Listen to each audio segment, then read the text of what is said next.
Thank you very much. The room looks very different from this side of the table, I have to say, after all these weeks. And first off, thank you to Doug and Veronica for the opportunity to share my work here. It's really a dream, considering everyone who's here and all of your different backgrounds and interests. I'm very excited to hear your thoughts and ideas about my work.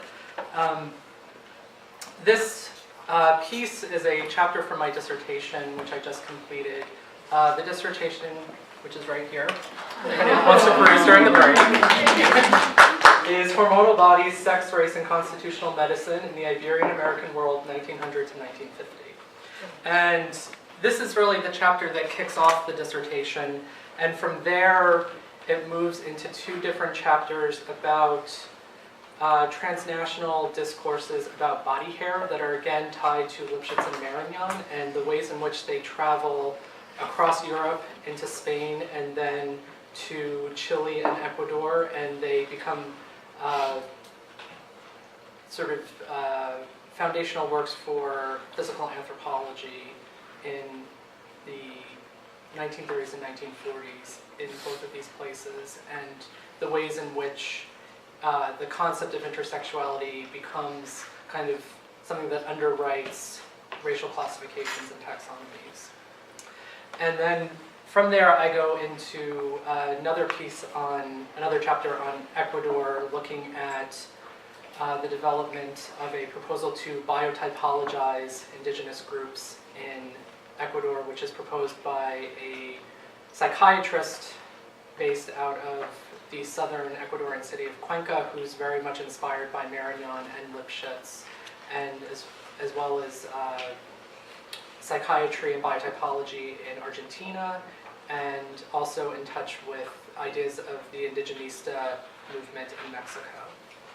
So for today, what I'd like to do, by way of introduction, is just to give you a little bit more context about Lipschitz and Marañón, because I don't go into a whole lot of biographical details in the paper.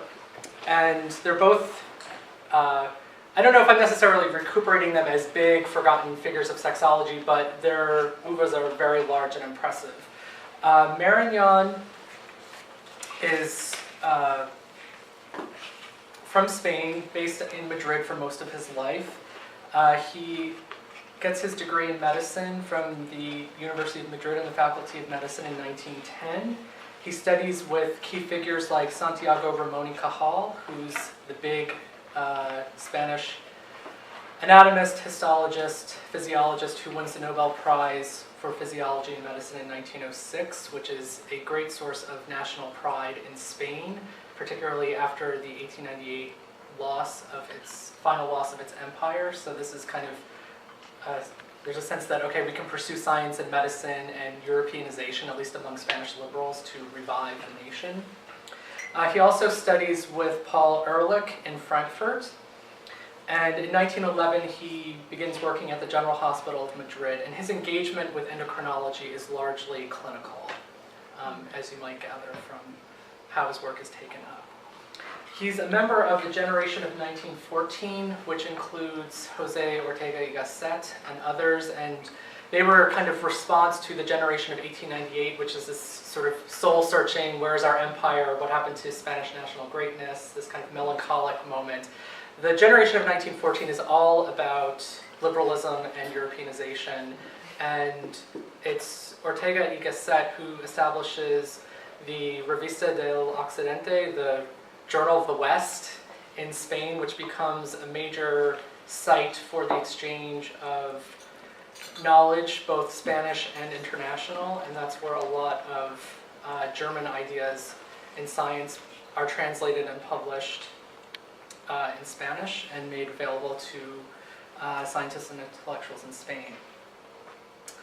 There's also a kind of longer history of German influence in Spain. It goes mainly back to the mid to late 19th century, where a lot of Spanish liberals took up German models of liberalism and science as a means of rebuilding and regenerating the nation. And so Lipschitz is very much part of this tradition. And so his main works, here's some of the key works here. He starts off writing about internal secretions. Then one of his first major works is La Edad Critica, which is all about menopause and the climacteric, which is eventually published and translated in English. More works on internal secretions, and then he takes up the figure of Don Juan. He's very much a Spanish nationalist. He's a major intellectual figure, and he writes a controversial essay about Don Juan as actually being an effeminate figure based on his behavior and his physiology. And this is something that he takes up again in the 30s and 40s. He's kind of rewriting national types and national histories through the lens of kind of psychopathology. And from there he writes tons of prologues, one of which is to Ivan Bloch's La Vida Sexual Contemporánea, which is the Spanish translation. He writes a book, 3 essays on sexual life, which is kind of his ideas about sex reform that is widely disseminated in Spain and very controversial. And then he also writes another prologue to Julius Bauer, Physiology, Pathology, and Clinical Studies of Internal Secretions. His major work, which is the focus of this paper, is The Evolution of Sex in Intersexual States. And then from there, at the same time, he writes another really fascinating essay called, or book rather, Ensayo Biológico sobre Enrique IV de Castilla y su tiempo, which is this study of Henry IV, who is the last king before Ferdinand and Isabella. So he's kind of a figure of decline right before Spanish greatness and the empire emerges. And he proposes that he was a sort of dissolute and intersexual figure. And actually this idea is so controversial that eventually in the 40s, they exhume the body of the king and let Marañón look at it to decide whether or not this guy was physiologically intersexual. And then finally, some more prologues that just shows the kind of networking that he's doing. So Bronislaw Malinowski, Nicola Pende, and Leonidio Ribeiro. Ribeiro is in Brazil, and James Green has written an essay about Marañón and Ribeiro. And then, this is slightly cut off, but this is kind of shows a little bit of the trajectory of his work on intersexuality. The first place he presents a kind of coherent idea of intersexuality is in Cuba. And it's at the Hispanic Cuban Association of Culture. And one place that I'm thinking about taking my argument is the idea of Hispanismo and Hispanidad, and this kind of idea of a shared racial identity between Spain and Latin America. It's largely generated by Spanish thinkers. And so there's not necessarily this relationship that Howard Chang talks about where there's the kind of the West and its others. Here it's the sense of close proximity and shared past that is informing the exchanges of knowledge. And Marañón is very much a part of this movement. He's always he goes to Latin America twice, but he's always writing about Latin America in relationship to Spanish identity. And Walter Mignolo has argued that Iberia sees Latin America not as the other, but as a place for self-realization. And I think Marañón's a really good example of that. So from there, he writes another preface to a gay novel by the Cuban writer Alfonso Hernandez Cata. He dedicates the first edition of the book to the Hispanic-Cuban Association of Culture and to his friends of Cuba. And then from there you see the second edition of 1930, which is translated into French in 31, English 32, and Italian in 34 with a preface by Pende. And then he eventually revises his theory a little bit in 1937, basically taking genetics more into account. He can't kind of fudge it anymore. And that's initially presented in 1937. He's in exile at this point. He was a major figure in the Spanish Second Republic in the early 1930s, and he eventually is alienated because as a Spanish liberal he feels like it gets drawn too far to the left and goes in a more communist, anarchist direction. So he eventually leaves, and during this time of exile he goes to Latin America in 37, including Chile, and to Ecuador, and to Argentina, and that's where again he presents revisions to his work.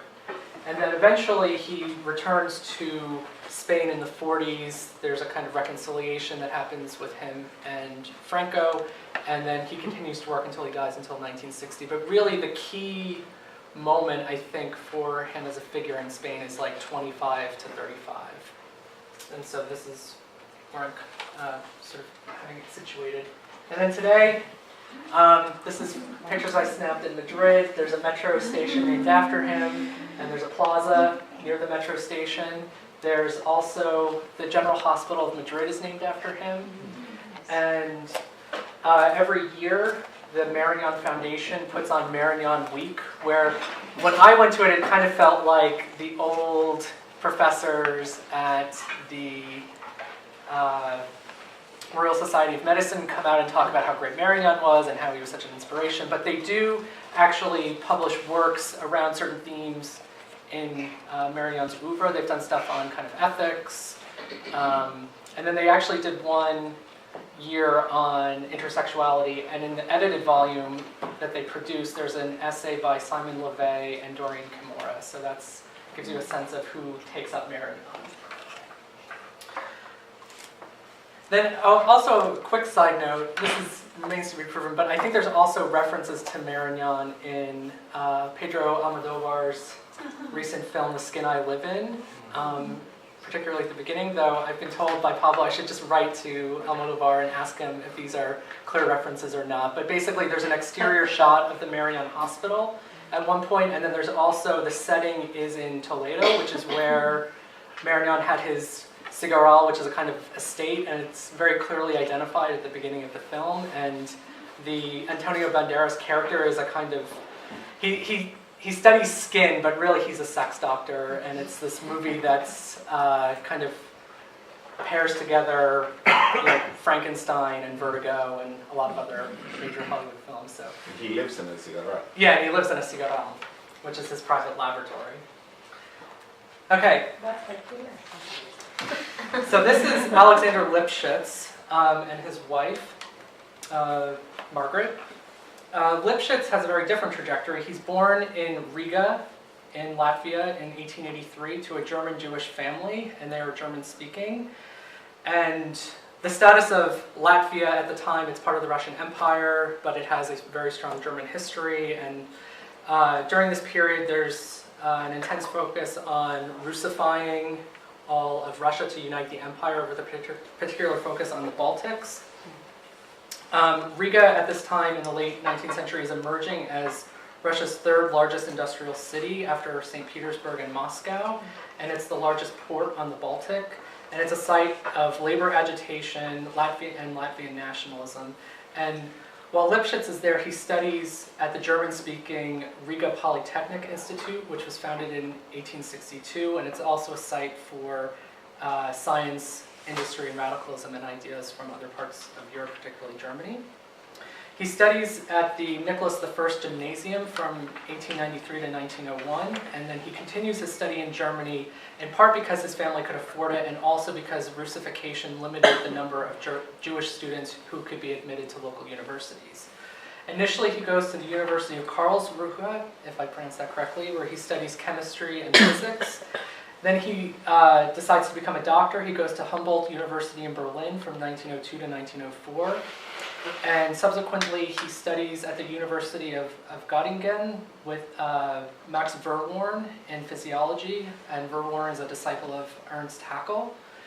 In 1905, the Russian Revolution breaks out, and he goes back to Riga to serve as a Bolshevik propagandist.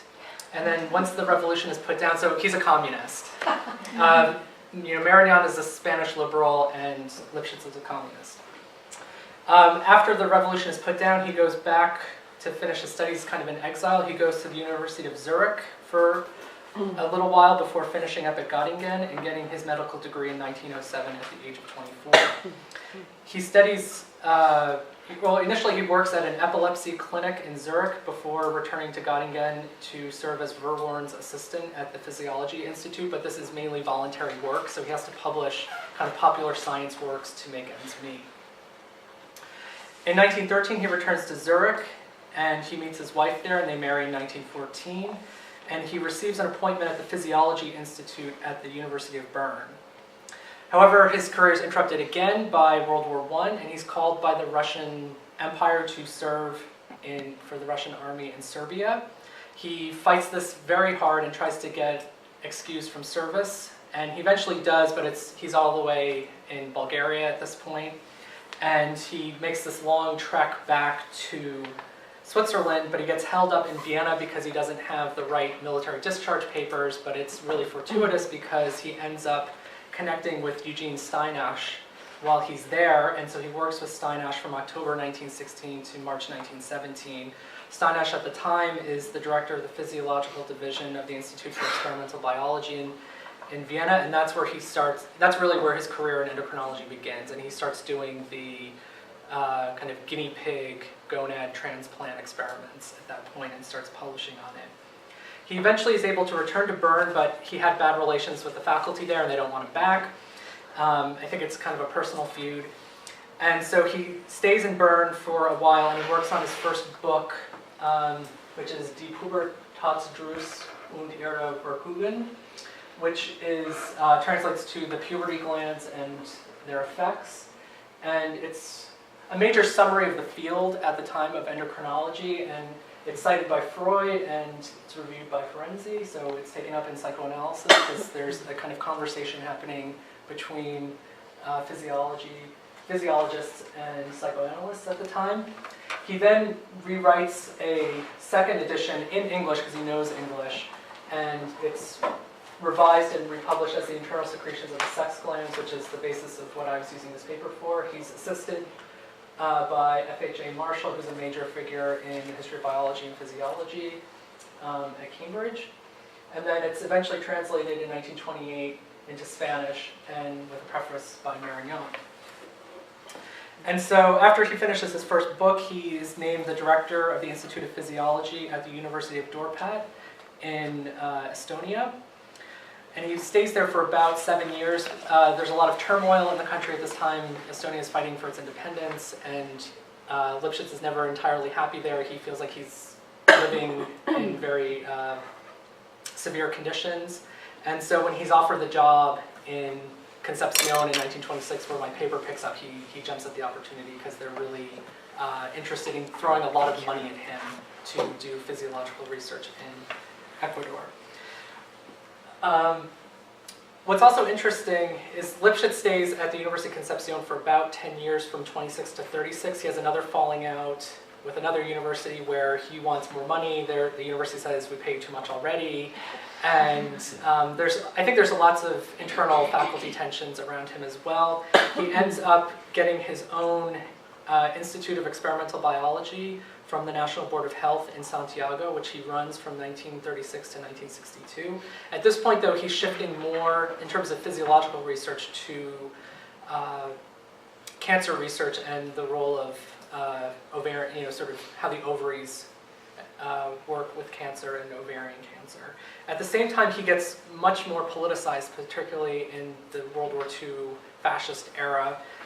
He writes, I'll just skip ahead a little bit. This is when he gets into race and politics, and he becomes mobilized around issues of scientific racism coming from Europe, and also the appeal of fascist ideas in Chile and Latin America. So he kind of writes two major works on Indo-Americanism and the race problem in Latin America, which is taken up all over the place. And he writes more about the continent as a whole. He doesn't necessarily spend a whole lot of time specifically about Chile, but he mobilizes social anthropologists like Malinowski and others to critique ideas of biological essentialism.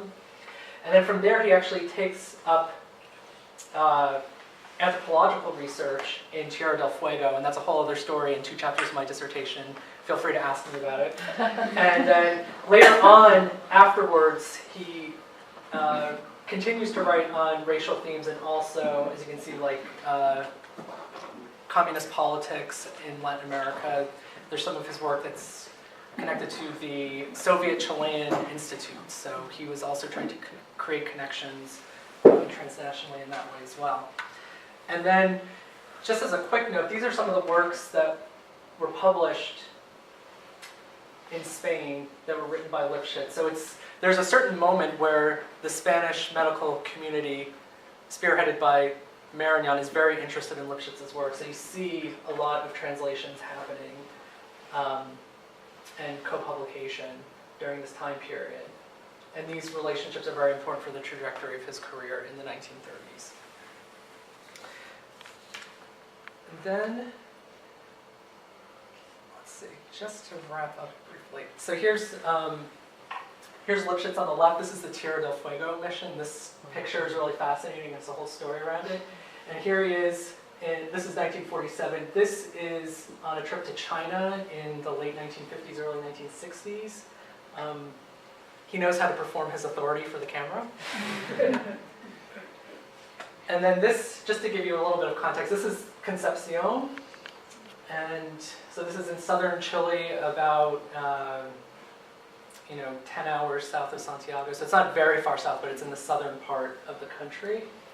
And this is just an interesting photo I took showing different ideas of modernity from different time periods. This is the University of Concepcion, how it looks today. And with the tower there, the resemblance to Berkeley is intentional. And then this is Valparaiso, which is the setting of the clinical case study.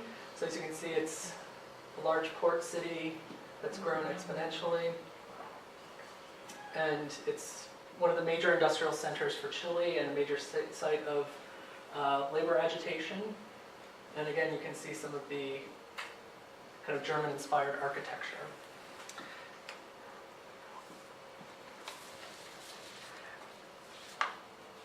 And so I'm very interested to hear all of your comments and anything specific in terms of, very close to the text in terms of revising what to cut, how to revise article, or some of the arguments. I'm thinking, trying to get a little bit more of the global connections more explicitly, making it more of a specific global argument in connection with Chiara's work on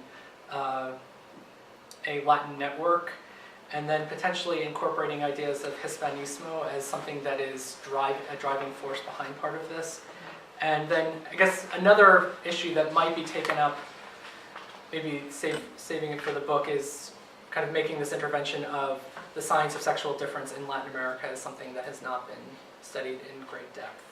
And then also, if anyone's interested, there is an update to the story of OBB, which I found through the assistance of Pablo and with Reiner. So if anyone's interested in that, there is like a kind of status update, a really interesting one about what happens to that case. So I will leave it there. Thank you so much.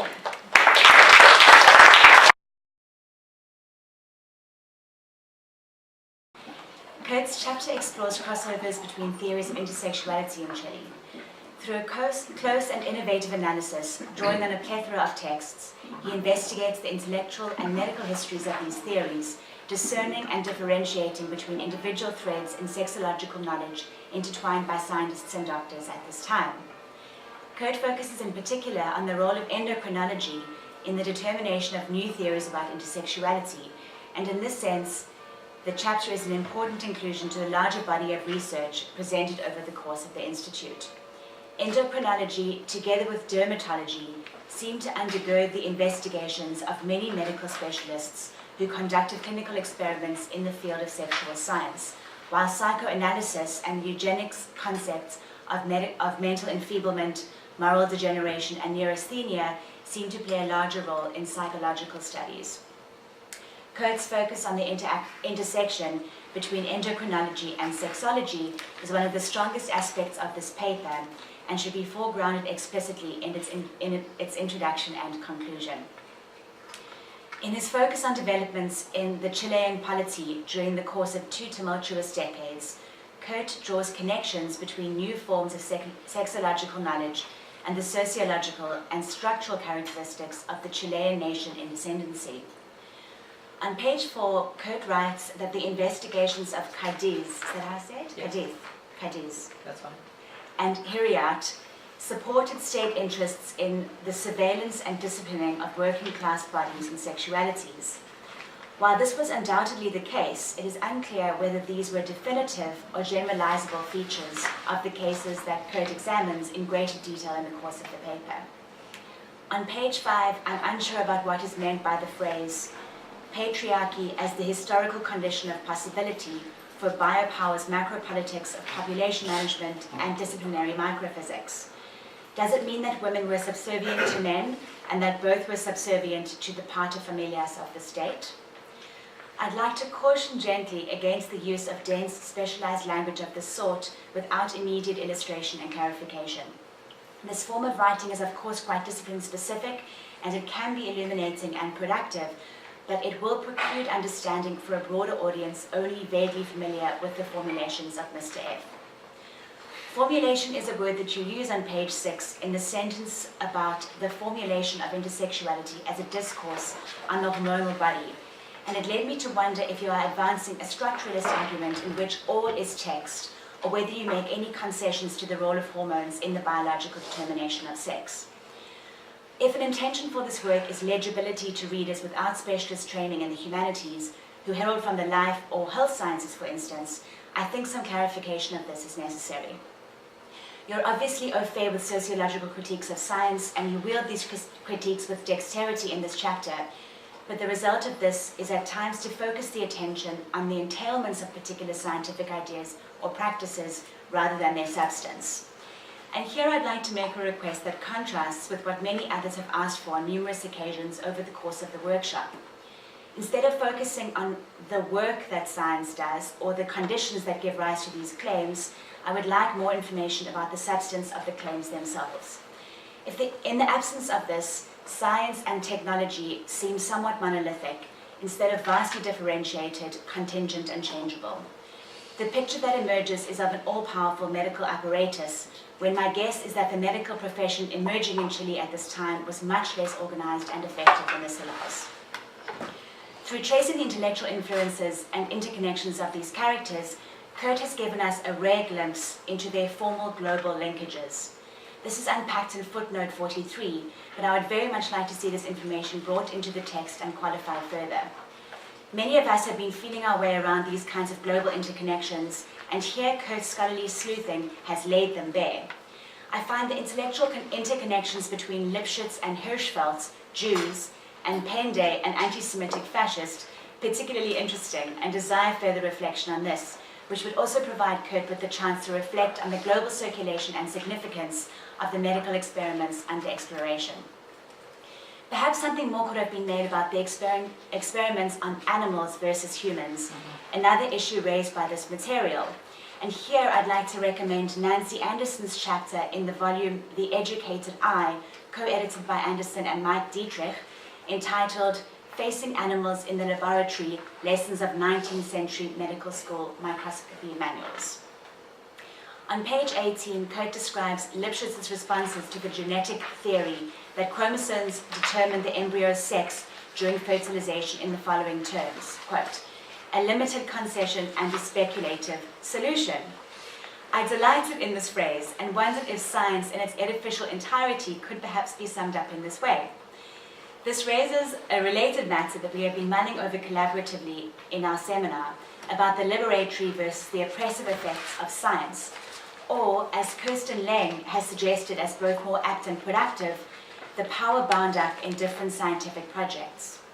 In early experiments and theories regarding intersexuality, it seems to me that Lipschitz's theory of the asexual soma has the potential to empower a number of claims regarding biological equality between the sexes and against pathogenic prescriptions applied to intersexual bodies. As you explain, this was not how Lipschitz was understood by Marañón, but has Lipschitz's research been interpreted by others in such a way as to empower oppositional or subversive understandings of intersex bodies in which pathogenicity is eschewed? On page 20, you write that the enormous possibility for variation in time and quantity meant that no two intersexuals were alike. This seems to me to be a powerful argument in favor of biological diversity across the spectrum of sex and against the binary of sex distinction in keeping with the male-female polarity. On page 24, you explain Marañón's identification of various intersexual conditions and his belief that their solution lay in childrearing rather than organotherapy. This presented a powerful intersection of the social and biological theories of sex/gender differentiation in Marañón's work. And I was wondering if you could include more information about this. You mentioned this again on page 26, and a word that came to mind here was mothercraft, the science of being a good mother, which emerged in various contexts in the British Empire in the early 20th century. It seems mostly an Anglo-Saxon project, but perhaps you are alluding to a Latin American manifestation of this, and this could be interesting to pursue further in relation to the fusion of clinical, social, and sexual identities in Chile at this time. Lastly, some responses to your interpretation of the case studies. Retrospective analyses of clinical case studies based on the notes of doctors are an ethical and methodological minefield, and I can see you treading very cautiously into these dangerous lands. But I would like you to tread with even greater caution, because I didn't agree with some of your interpretations of these cases.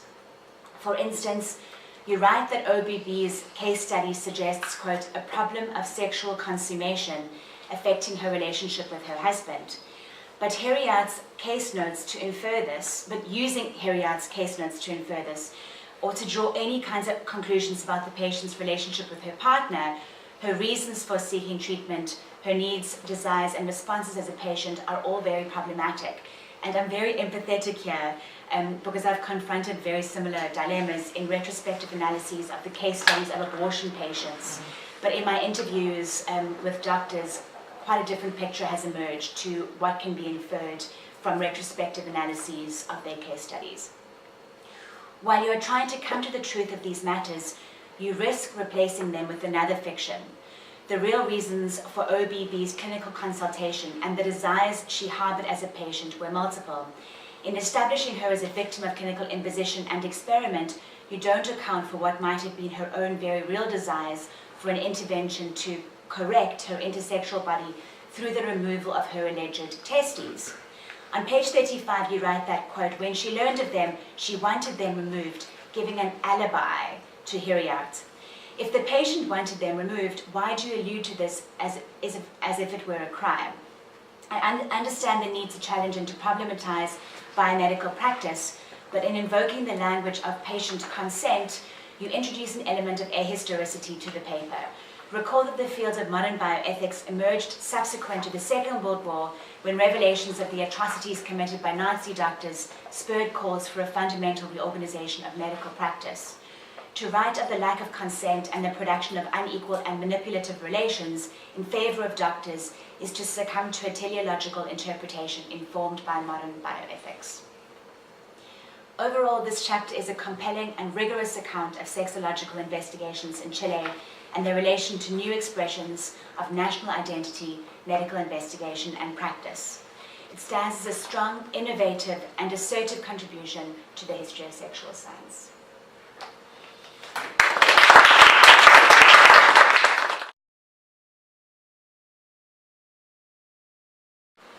Kurt presents both an analysis of biopolitics in Chile during the 1920s and a discussion of the international theories of intersexuality developed by international scientific knowledge circulating between Spain and Chile.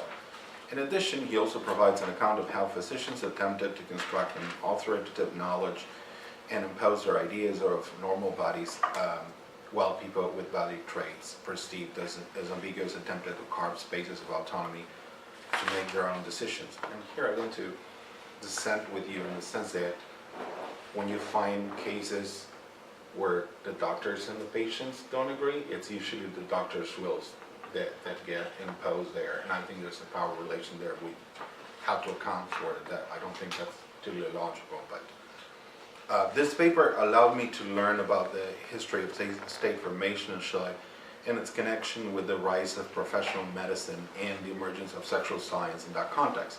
I especially like Kurt's examination of Chilean frontier expansion, and through this paper I learned about how it was related to Chile's integration into the world economy and the way in which the expansive state came to legitimize and deepen its control of new territory through the medicalization of social tensions. Regarding the international aspect of Kurt's research, it was interesting to see how the rise of Chilean academic institutions provided a space for European scientists who in turn contributed to shape European debates from Latin America. The interaction between Alexander Lipschitz and Gregorio Marañón helped define a theory of intersexuality that would later travel throughout the Atlantic world. Through this research on endocrinology, Lipschitz came to argue that hormones played a crucial role in gendering bodies, and he stated that gender ambiguity needed to be located at that level. Gregorio Marañón's theory of intersexual states, which became influential throughout the Spanish-speaking world and beyond, was based on Lipschitz's stress on endocrinology. Rather than being limited to understanding intersex bodies, however, Marañón would turn to endocrinology to intervene in a variety of political debates ranging from gender normativity in politics, for instance, masculinization of women is a problem for modern politics, to the nature of homosexuality and its potential cure. The wide array of implications that Kurt's research has for the history of science, the state, gender, and sexuality in Chile and Latin America points to the importance of his work. My suggestions regarding this paper could be basically summarized in 3 points. One, I think Kurt needs to establish a deeper relationship between the rise of Chilean biopolitics and the understanding of intersex bodies. Two, I believe this paper would benefit from spelling out more clearly the relationship between Chilean biopolitics and international circuits of sexual knowledge production. And finally, three, a few references to the history of medical knowledge on intersex bodies should be provided. So on point number one, the relationship that Kurt establishes between the rise of medicine in the context of frontier expansion and the nation-building project on one hand, and the development of endocrinological approaches to bodies perceived as ambiguously gendered, deserves further exploration. Throughout the paper, it becomes apparent that the medical interest in disambiguating bodies and making them gender normative is connected to the project of nation building, but it is not clear how. In my study of the medical notion of hermaphroditism in Argentina, I found that physicians believe that bodies with gender ambiguous genitalia constituted a threat to national progress. Evolution was equated with an increasing binary distinction between men and women. A sharp normative separation between the two genders was understood to be necessary to reach the pinnacle of civilization. Ambiguity threatened to bring arrested development and become an obstacle to create a modern Western nation that elites wanted to promote through whitening the country. This was the case for Argentina, but I wonder if there isn't a similar situation in Chile. I believe Kurt hints at the existence of an evolutionary understanding of national progress as associated to gender binarism. This seems to be an implicit trend in the medical approach to intersexuality he is analyzing, but the theme is not considered explicitly. So my question in relation to this issue are, what was the importance of the medical disambiguation of bodies for the national project in which physicians were embarked? How was it related to the racial understanding of the national project? Did Lipschitz understand himself as a promoter of a national medicine despite being a foreigner? How and why? How were notions of progress, evolution, modernization, and westernization intertwined with the gendering of bodies performed by the politics of medicine? I want to stress here that this is a question that is both relevant for Chile and for a transnational discussion of how nations strove to locate themselves on the map of progress by turning to gender normativity. So this is as much a Chilean discussion and a Spanish discussion as well as a transatlantic one. Finally, I think the discussion on intersex bodies is should be approached through further research on the history of science. In her history of hermaphroditism in Europe, Domra Dreger considers the period beginning in the early 19th century up until 1914 as the age of gonads.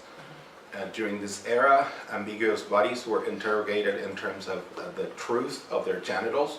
Being a man and being a woman was supposedly based on the kind of genitals a person had. The external appearance of the genitals was defined as elusive and possibly leading to lying and only internal genitals, i.e. ovaries and testes, could prove if someone was a real man or woman. People with external genitals were defined as, with ambiguous external genitals were defined as pseudo-hermaphrodites, because in their real inner organs they were either male or female. By 1914, however, Dr. Blair Bell discovers ovotestis, a mix of ovarian and testicular issue, and this discovery led to the demise of the age of gonads after 1915. A new era in the understanding of the so-called hermaphrodism began, in which endocrinology eventually came to play a crucial role in defining gender normativity.